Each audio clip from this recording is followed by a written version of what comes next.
Epictetus once said that to lead a beautiful life, you must make beautiful choices.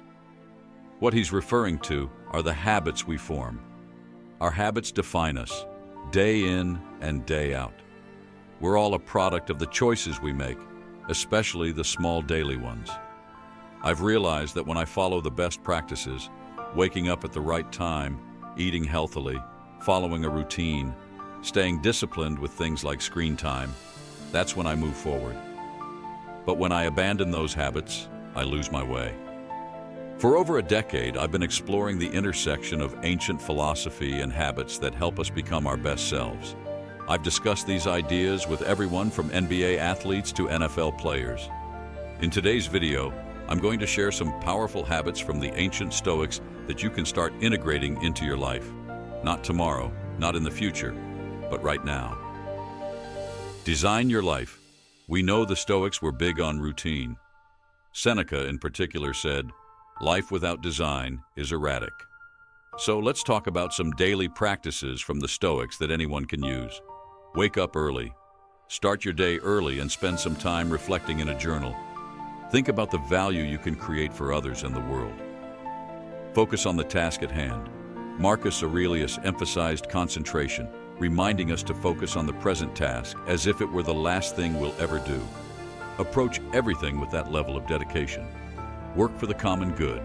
Marcus Aurelius also said that the fruit of life is good character and acts that serve the greater good.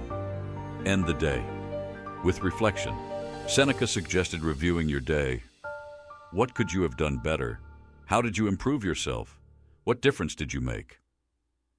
Gratitude at night. Before you go to sleep, think of your day as if it were your last. When you wake up, you'll feel grateful because every new day is a bonus. This is how the Stoics approached life, always with intention and purpose. Meditate on mortality. I carry a coin in my pocket that reminds me of memento mori, the phrase that means remember you must die. On the back, I've inscribed a quote from Marcus Aurelius. You could leave life right now. Let that determine what you do, say, and think. Even Marcus Aurelius, the most powerful man in the world, repeatedly reminded himself of how short life is and how unimportant individual fame is in the grand scheme of things. The truth is, we all share the same fate. We're born, we live, and we die. The philosopher Bertrand Russell once said, "The belief that your work is terribly important is the first sign of an impending collapse." Having a sense of humility about our place in the world is a sign of maturity.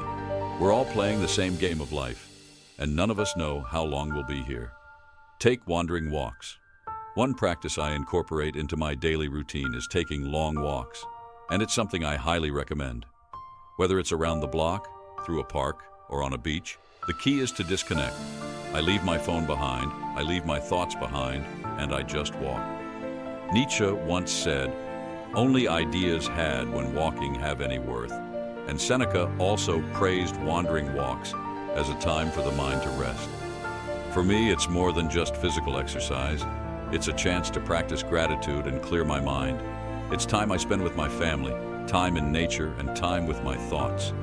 Make time for daily walks. You'll be amazed at the benefits. Love your fate. The Stoics have a concept called amor fati, the love of fate. You can choose to hope that nothing bad ever happens to you, or you can learn to embrace challenges as opportunities for growth. I love what I do, no matter the circumstances, whether it's during a pandemic or in peaceful times. I see challenges as chances to improve, grow, and get better. Marcus Aurelius once said, "It's not unfortunate that this happened to me. It's fortunate that it happened to me and not to someone else." This mindset helps me take life's challenges in stride, knowing that I have the tools to face them. Think about failure. The Stoics also believed in the power of visualization, but they didn't just focus on positive visualization. They practiced negative visualization too. This means thinking about potential failures, setbacks, and hardships so that you can prepare for them. Seneca talked about the harsh realities of life: war, exile, shipwreck, torture, all potential events that could happen to any of us. The Stoics didn't wait for disasters to strike. They mentally prepared for the worst, so that when it came, they weren't blindsided. I'm not saying you should expect the worst, but by preparing for it, you can face life's challenges with a calm and composed mind. Wake up early. One of the most important habits for me is waking up early. As the saying goes, well begun is half done. I start my mornings with intention. I wake up early, and for the first 30 minutes, I don't touch my phone. Instead, I go for a walk, spend time with my family, and reflect in a journal. By waking up early, I get ahead of the day, and I ensure that I tackle my most important tasks first. Only after that do I handle emails or other administrative tasks. Winning the morning sets the tone for a productive day. Make time to read. You always hear people say they don't have time to read, but we all make time for what matters. Marcus Aurelius made time to read, and Epictetus, who was a slave, managed to read too. If you truly want to grow, make time for reading. Seneca said we waste so much of our time, and it's up to us to make better choices about how we spend it. Stop putting stuff off. Procrastination is a killer. Marcus Aurelius said, "You could be good today, but instead you choose tomorrow." The Stoics were all about doing things now. Epictetus famously asked, "How much longer are you going to wait to demand the best from yourself? If something matters, do it now. Don't wait for the right time. Start now, because tomorrow is never guaranteed." Conclusion. Stoicism isn't just about abstract philosophy. It's about practical wisdom for living your best life. These habits passed down from ancient philosophers can transform your life if you put them into action.